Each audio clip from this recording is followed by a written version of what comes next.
tadi tentang pembangunan gereja itu tugas dari sinode.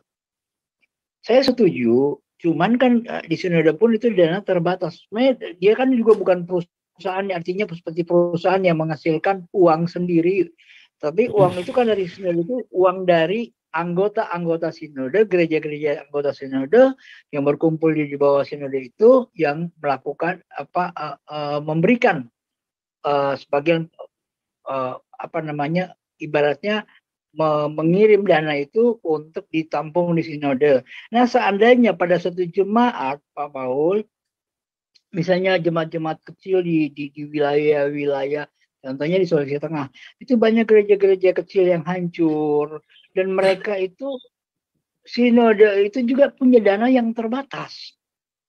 Nah, kalau tiba-tiba ada yang hamba Tuhan yang meminta anggota jemaatnya untuk melakukan penyumbangan ini, salah nggak Pak Paul? Artinya dengan argumen ini, seperti Pak Paul bilang tadi, bahwa utamakan diakonia, sedangkan mau bangun gereja aja, memperbaiki, merenovasi gereja aja nggak mampu, gimana mau berdiakonia? Itu alasan mereka. Nah, cara menjawabnya seperti apa Pak Paul? Karena Karena kadang-kadang ada pendetanya juga salah ngajarinya. Kita akan membangun rumah Tuhan. Salah loh. Coba, kita akan membangun rumah Tuhan. Rumah Tuhan yang mana yang mau dibangun? Gereja. Gereja itu bukan rumah Tuhan loh. Kita inilah rumah Tuhan. betul.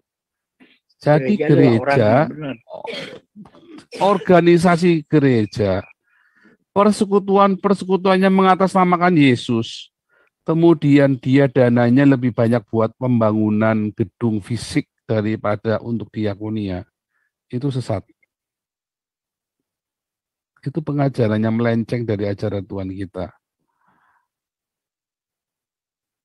Nah, Bahkan para rasul pun tidak pernah ngumpulin uang buat bangun gereja loh. Para rasul itu ngumpulin uang buat diakonia loh. Kenapa bisa beda sekarang? Karena zaman para rasul kan belum ada gereja, Pak Paul. Ya, terus buat apa? Loh, apa bedanya dengan sekarang? Kenapa harus ada gereja? Kenapa harus ada gedung gereja? Zaman para rasul sudah ada gereja. Kan Yesus bilang, itulah gereja mula-mula.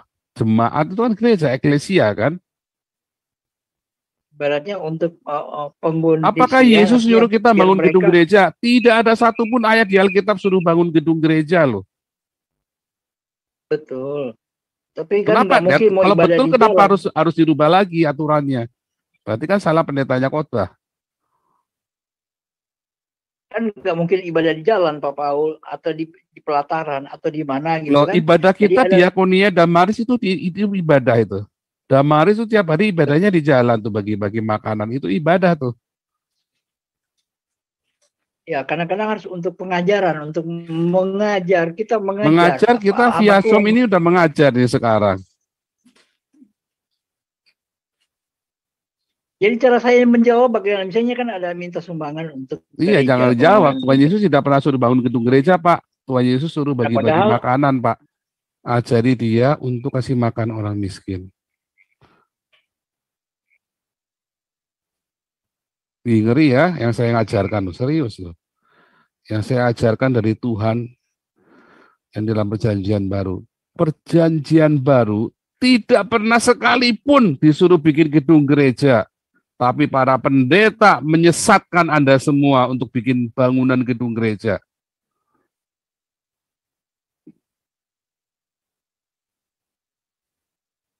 Perjanjian baru mengajarkan Anda untuk bermarturia dan berdiakonia. Semua kolekte dikumpulkan untuk diakonia, bukan buat membangun gedung. Tetapi pendeta-pendeta Anda menyesatkan Anda dengan alasan membangun rumah Tuhan, nanti Anda akan diberkati. Itu ajaran yang menyesatkan Anda. Tapi coba kalau pendeta bilang, ayo kita diakoni supaya Anda diberkati. Ya kan? Sayang gereja sudah nggak melakukannya lagi. Lo ngajarnya di gedung, siapa bilang ngajar dulu? Mereka dari rumah ke rumah. Ngajar itu nggak harus melalui gedung. Dari rumah ke rumah mereka. Jangan dipikir jemaat di Efesus itu cuma 5 ekor ya. Jemaat di Efesus itu ada ribuan. Dan mereka mengajar di rumah-rumah loh. Ya kan?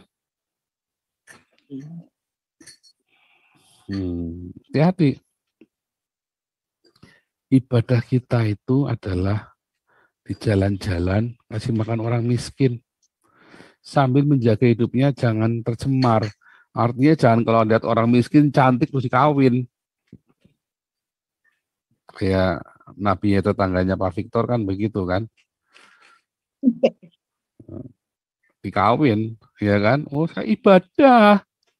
Saya mengangkat derajatnya dia, derajat gundulnya, menyadar dan mengangkat libidonya, bukan mengangkat derajatnya. Kita harus jujur, makanya tadi hati-hati membaca firman Tuhan itu. Pesyat yang tertulis itu literalnya bilang apa?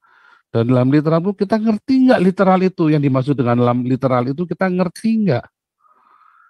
Ternyata kan banyak yang sudah tertulis saja nggak ngerti kan yang dimaksud. Keras, wah malam ini kita keras ya.